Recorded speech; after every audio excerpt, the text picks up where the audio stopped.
Hello दोस्तों, आपका इस यूट्यूब चैनल पर स्वागत है। आज बीए फोर्थ सेमेस्टर की ज्योग्राफी की इकोनॉमी ज्योग्राफी की क्लास होगी। ये इससे पहले मैंने एजुकेशन फोर्थ सेमेस्टर की दो क्लास कराई है। जिन्होंने नहीं देखी वो देख ले। प्लीज़ शुरू करने से पहले लाइक एंड सब्सक्राइब ज़रूर कर दें। ये इम्पोर्टेंट क्वेश्चन है, मोस्ट इम्पोर्टेंट। पहला क्वेश्चन है संसाधन की परिभाषा। यह संसाधन से आप क्या समझते हैं? इस तरह से भी क्वेश्चन आ सके हैं। ये इन लोगों में भी क्वेश्चन आ सके हैं। संसाधन उन्हें कहते हैं जो व्यक्ति की आवश्यकताओं की पूर्ति करते हैं। यह सीधे हमें प्राप्त नहीं होते, क्योंकि यह हमें प्रकृति से प्राप्त होते हैं और तकनीकी रूप से हमें इनका निर्माण करना रहा है, और ये आर्थिक रूप से खरीद कर और इनको व्यवहार में लाना हुआ है। तो संसाधन में वे सभी वस्तु जो मनुष्य की आवश्यकताओं की पूर्ति करते हैं। यह हमारे पर्यावरण में उपलब्ध कोई भी वस्तु हो सकती है। मतलब जो हमारे पर्यावरण में कार, सड़क, ये सब हमारी ज़रूरतों की चीज़ है, जिससे तकनीकी रूप से सुलभ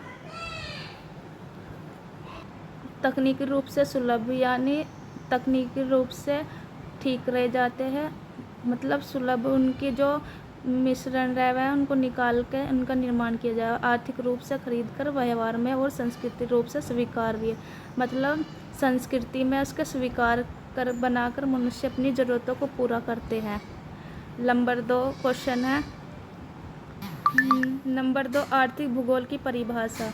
आर्थिक भूगोल वह भूगोल है जो मानव की आर्थिक गतिविधियों और उनसे जुड़े बीच के संबंध का अध्ययन करता है।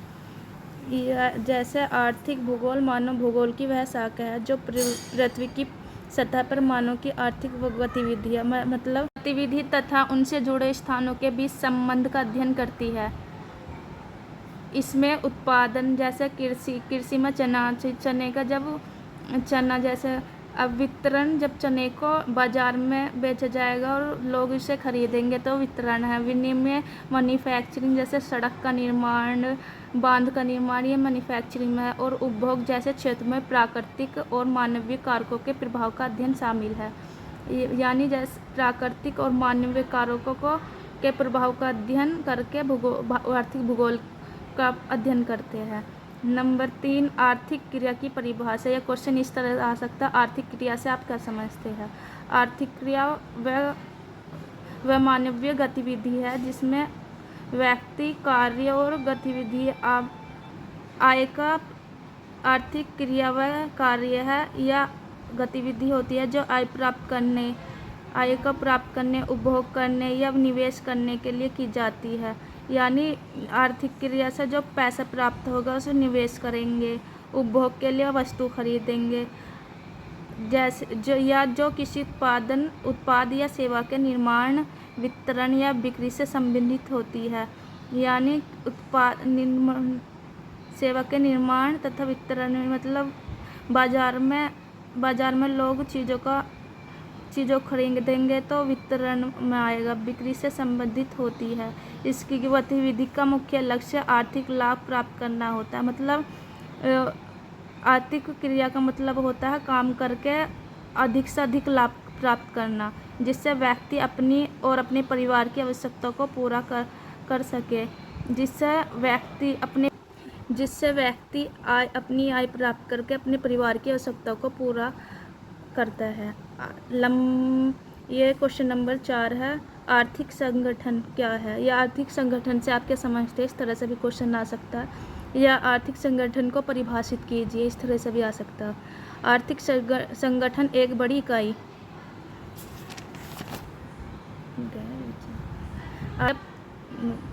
प्रणाली है जिसके तहत वस्तु और सेवाओं का उत्पादन, वितरण और उपभोग किया जाता है। यानी इसके तहत ही बताया जाता है कि वस्तुओं और सेवाओं का उत्पादन और वितरण और उपभोग किस तरह से किया जाएगा। यह समाज में दुर्लभ संसाधनों का आवंटन मतलब इकट्ठा करके उपयोग के तरीकों को निर्धारित करता है।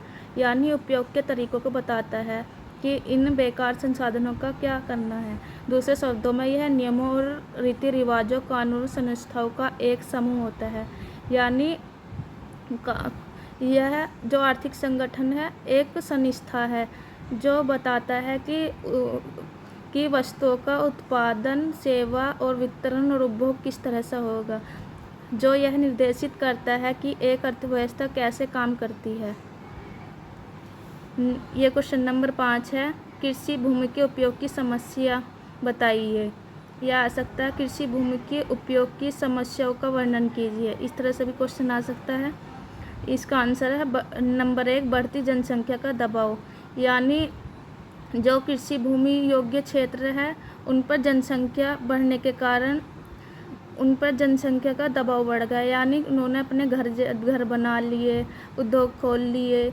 इस वजह से बढ़ती जनसंख्या कृषि भूमि के उपयोग की एक समस्या है। नंबर 2, भूमि का क्षरण और निम्नीकरण। जो उपजाऊ मिट्टी है ना, उस पर कृषि कर करके और उसमें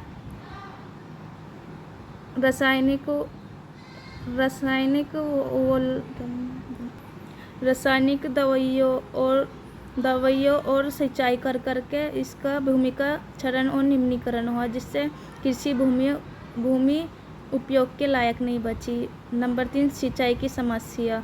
यानी किसी जगह तो कृषि भूमि उपजाऊ है तो वहाँ पे सिंचाई के लिए कोई साधन नहीं है, नदी नहीं है, वहाँ पे भूमिगत जल नहीं है, इस वजह से सिंचाई की समस्या है।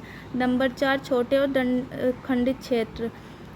जैसे जैसे परिवार बढ़ते गए हैं तो जमीन यानी खेतों का छोटा छोटा रूप आकार ले लिया। इस वजह से जो कृषि भूमि योग्य की समस्या है, छोटे और खंडित क्षेत्र भी एक कारण है, क्योंकि वहाँ पे ना तो मशीनों द्वारा जुताई की जा सके, इसी वजह से कृषि और भूमि की समस्या बनी है। नंबर 4, जलवायु परिवर्तन। जलवायु परिवर्तन एक महत्वपूर्ण फैक्टर है, क्योंकि इसने कृषि भूमि के उपयोग की समस्या को बढ़ाया है।